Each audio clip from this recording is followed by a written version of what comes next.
पाठ 6 कबीरदास और श्री नारायण गुरु।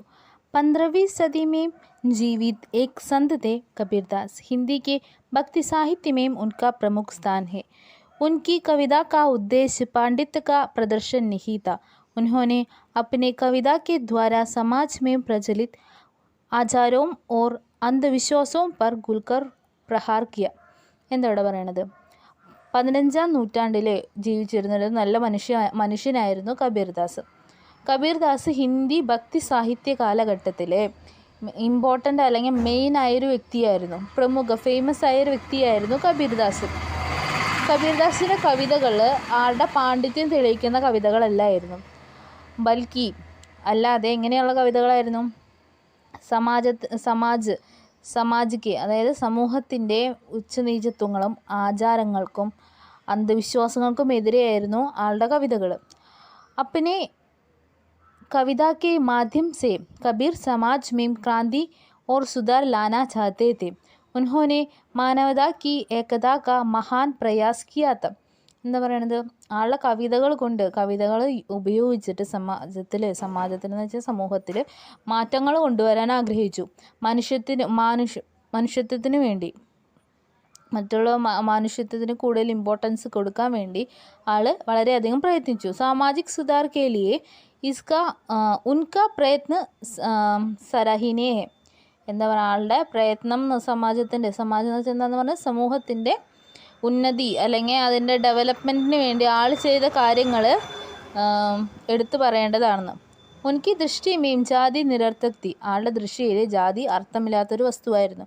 ഇസി ആശയ കോ ഉൻഹോനെ അപ്നെ ഏക് ദോഹെ മേ യോ വ്യക്ത് കിയാ ഹെ. ആൾ ഒരു ദോഹയിൽ വ്യക്തമാക്കേണ്ട, അതാണ് അടിയിൽ കൊടുത്തിരുന്നത്. ജാതി ന പൂച്ച സാധു കി പൂച്ച് ലീജിയെ ജ്ഞാൻ മൂൾ കരോ തർവാർ കാ പടി രഹൻ ദോ മ്യാൻ. ഈ ദോഹയിലാണ് ആൾ എന്ത് വ്യക്തമാക്കുന്നത്? ജാതി നിരർത്ഥക എന്നുള്ള ആശയത്തിനെ വ്യക്തമാക്കുന്നത്. कबीरदास के बाद सदियों बीत गई फिर भी भारत में जाति व्यवस्था कायम है. കബീർദാസ് പറഞ്ഞു കഴിഞ്ഞു.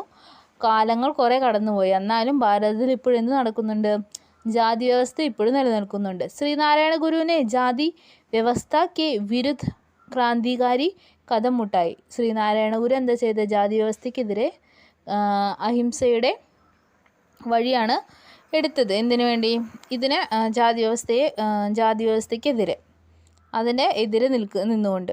ഉൻഹോനെ देखा कि समाज में जाति की श्रेणियाँ थी. कुछ जातियाँ ऊंच थी और कुछ निम्न.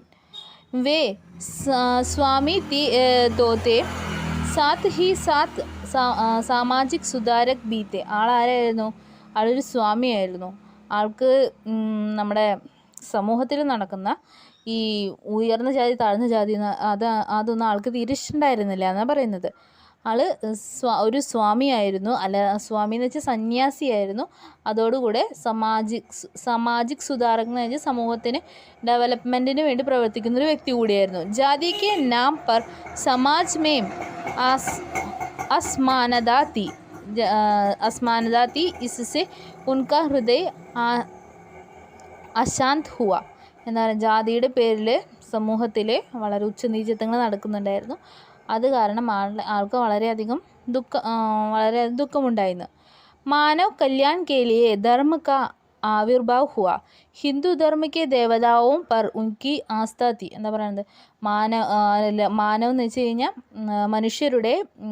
മനുഷ്യരുടെ നല്ലതിന് വേണ്ടിയാണ് ധർമ്മം സ്ഥാപിച്ചിരിക്കുന്നത്. പക്ഷേ അതെന്താണെന്ന് പറഞ്ഞാൽ സ്ഥാപിച്ചിരിക്കുന്നത്, പക്ഷെ അതിൻ്റെ ഉപയോഗം നല്ല രീതിയിലല്ല ഉപയോഗിക്കുന്നത്. ഹിന്ദു ധർമ്മത്തിലെ ദേവതകളെക്കാൾ ശ്രീനാരായണ ഗുരു അംഗീകരിക്കുന്നുണ്ട്. ലേക്കിൻ ജബ് കുച്ച് ധർമ്മ വാലിബോ ने भेदभाव का समर्थन किया तब ശ്രീനാരായണ ഗുരുവിനെ ഉൻകെ വിരുദ്ധ ലഡ്ന അപ്ന കർത്തവ്യ സമझ. കുറച്ച് ആൾക്കാർ ധർമ്മത്തിന് മാത്രം മുൻഗണന കൊടുത്തുകൊണ്ട് സമൂഹത്തിൽ വളർന്നു വന്നപ്പോൾ അതിനെതിരെ നിൽക്കുന്നതിന് വേണ്ടി ശ്രീനാരായണ ഗുരു മുന്നോട്ട് വന്നു. ഉൻഹോനെ ഘോഷണ की हमें जाति के अंदर को मिटाना चाहिए. ശ്രീനാരായണ ഗുരു എല്ലാവരോടുമായിട്ട് പറഞ്ഞു, ജാതികൾ തമ്മിലുള്ള ഈ വ്യത്യാസം നമുക്ക് ഇല്ലാതാക്കണം. ജാതി കാ നിർണയ ജന്മ കാ കാരൺ ഹോന വേ യുക്തിപൂർവ്വം നഹി മാനത്തെ थे. ഒരാളുടെ ജാതി തീരുമാനിക്കുന്ന ഒരുവൻ ഏത് ജാതിയിൽ ജനിക്കുന്നു എന്നതിൻ്റെ പുറത്തല്ല എന്നാണ് പറയുന്നത്. ഉच्च जाति के लोग की झूठी धारणाओं का उन्होंने गणन किया. ഉച്ചജാതിയിലുള്ളവരുടെ തെറ്റായ ധാരണകൾ ആൾക്കാർക്ക് വ്യക്തമാക്കി. गुरु ने 1868 में एक शिव मंदिर की स्थापना की थी. उस समय रचित उनकी एक कविता की एक पंक्ति में उन्होंने जातिभेद और धर्म विद्वेष के बिना भाईचारे से जीने वाले एक समाज की कल्पना की. 1888 ശ്രീനാരായണ ഗുരു ഒരു ശിവൻ്റെ അമ്പലം സ്ഥാപിച്ചിട്ടുണ്ടായിരുന്നു. ആ സമയത്ത് ആളൊരു കവിത രചിച്ചിട്ടുണ്ടായിരുന്നു. ആ കവിതയുടെ ഒരു പങ്ക്തിയിൽ ശ്രീനാരായണ ഗുരു ജാതിഭേദവും അത് ജാതി വ്യവസ്ഥയും ധർമ്മവിദ്വേഷം എന്ന് വെച്ചാൽ ജാതി വ്യവസ്ഥയും ധർമ്മത്തിൻ്റെ ആചാരങ്ങളുടെ ഉച്ചനീചത്വങ്ങളും ഇല്ലാതെ എല്ലാവരും ഒരുമിച്ച് ജീവിക്കുന്ന ഒരു സമൂഹത്തിനെ ആ കവിതയിൽ പറയുന്നുണ്ടെന്ന്. 1914 में गुरु ने जाति निर्णय शीर्षक कविता रची. 1914 ജാതി നിർണയം എന്ന് പറഞ്ഞ പേരിൽ ഒരു കവിത രചിച്ചു.